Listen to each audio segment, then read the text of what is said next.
줄 거 주고 받을 거 받으면 되는데 이거 알바생 입장에서 참 곤란한 일인데 장사 잘한다. 안녕하세요. 경기도 용인에서 카페한 오빠 카오빠입니다. 날씨가 많이 따뜻해졌죠? 그래서 그런지 벚꽃이 아주 만개를 했더라고요. 저희 카페는 명지대학교 자연캠퍼스 근처에 있는데 얼마 전에 학교에서 벚꽃 축제를 하더라고요. 여기 학교는 벚꽃 축제를 할 때 학생들이 부스에서 술을 제외한 음료랑 이렇게 먹거리를 이렇게 팔아요. 그래서 저도 가봤습니다. 근데 단골 손님이 거기서 이제 핸드드립 커피를 팔고 계시더라고요. 그래서 한 잔 팔아주고 벚꽃 구경하고 왔습니다. 여러분들도 지친 일상, 핸드폰, 그리고 책, 그리고 노트북을 보시면서 목이 뻐근하시죠?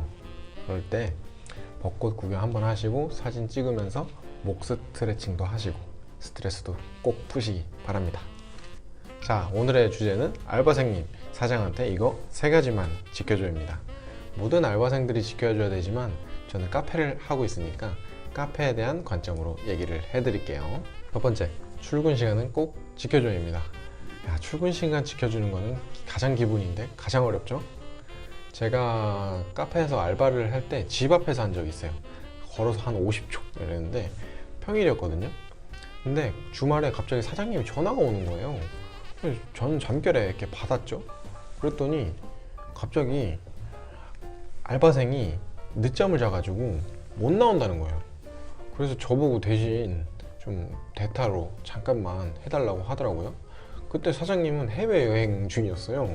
그래가지고 어쩔 수 없이 제가 급하게 갔는데 아침에 그냥 진짜 면도도 안 하고 후드티 이렇게 하고 모자 이렇게 쓰고 이렇게 갔어요. 그래도 다행히 손님이 그때 안 오셔가지고 제 초췌한 모습을 안 보여드릴 수 있었어요. 그때 생각하면은 물론 알바생이었지만 좀 부끄러웠어요. 평상시에는 이렇게 깔끔하게 하고 일을 하지만 그렇게 좀 초췌한 모습으로 일하기는 처음이었거든요. 그리고 이런 경우도 있어요. 내가 늦게 왔는데 손님이 바로 앞에 있는 거예요. 기다리시는 거죠. 이거 알바생 입장에서 참 곤란한 일인데 기다리셨다가 내가 문 열고 들어올 때 같이 들어와요. 그러면 오픈 준비도 해야 되고 머신 세팅도 해야 되고 그런데 음료도 좀 주문해야 되고 딜레이 되고 이러면 사장한테 또 클레임이 가는 경우가 있어요. 그리고 내 알바 시간이 파트타임이라면 다음 알바생 출근 시간, 퇴근 시간도 지켜줘야겠죠? 내가 늦게 오면 그 사람은 나 올 때까지는 못 가니까요.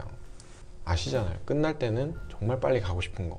근데 늦게 오면 인수인계도 해야 되고 시제도 맞춰야 되고 정말 빨리 가고 싶은데, 그쵸? 그러니까 출근 시간은 꼭 지켜줘야 다음 알바생도 빨리 갈 수 있어요.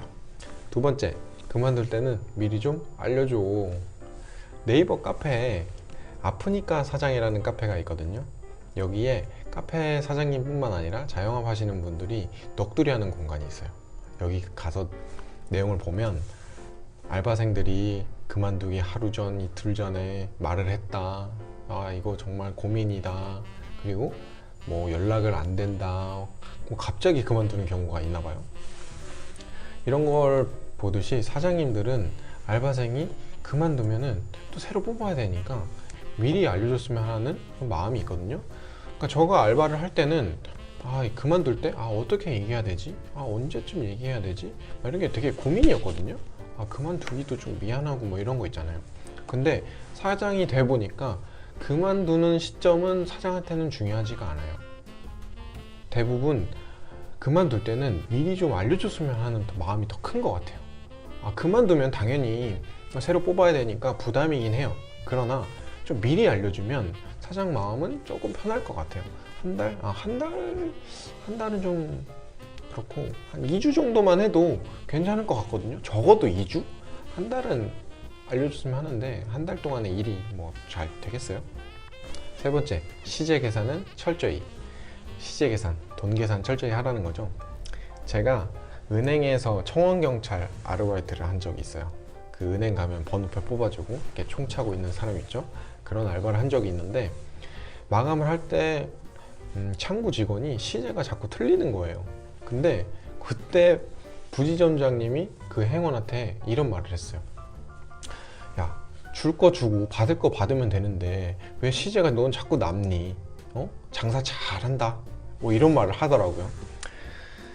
약간 비꼬는 거죠. 카페 알바도 마찬가지예요. 요즘에는 현금 결제보다 카드 결제를 더 많이 하잖아요. 그래서 현금 시제가 다 맞을 거라고 생각하시는데 그렇기 때문에 더 주의를 하셔야 됩니다. 시제가 안 맞을 경우에는 진짜 1, 2만 원, 만 원 단위로 안 맞는 게 아니라 진짜 뭐 몇백 원, 몇천 원 이렇게 안 맞거든요. 이렇게 안 맞으면 일일이 그 전에 현금 결제했던 사람들 거 다 찾아보고 인수인계 할 때 뭐가 달라졌나 틀려졌나 다 확인하면서 돈을 찾아야 돼요. 이게 시제가 남을 수도 있고 모자랄 수도 있잖아요. 그럼 모자란 경우에는 알바생이 가져갔나? 이런 의심을 하게 되거든요. 사장이 째째해서가 아니라 그거는 사람이니까 어쩔 수 없는 것 같아요. 근데 알바생 입장에서 보면 그 몇백 원, 몇천 원 가져가려고 몇 시간 동안 일을 하겠어요? 그건 아니잖아요. 이렇게 의심을 받는다는 거죠. 그리고 현금 결제를 하실 때는 꼭 주의 깊게 시제를 입력을 하셔야 됩니다. 그렇지 않으면 계속 의심받거든요. 알바생 입장에서도 의심받는 거 싫고 사장 입장에서도 몇천 원, 몇백 원 때문에 의심하는 거 싫고 이렇게 신뢰도를 서로 간에 잃을 수가 있습니다. 자, 오늘은 가장 기본적이면서도 가장 지키기 어려운 것들로 예를 들어 설명을 해드렸어요. 가장 기본적인 게 가장 지키기 어려워요. 그렇지만 이거를 지켰을 때와 안 지켰을 때 가족 같은 분위기에서 일할 수 있다. 혹은 적당히 남 같은 사이로 일할 수 있다. 이 차이가 있습니다. 여러분들은 가족 같은 분위기에서 일하고 싶나요? 아니면 적당히 남 같은 사이에서 일하고 싶나요? 자, 오늘 영상 마치겠습니다.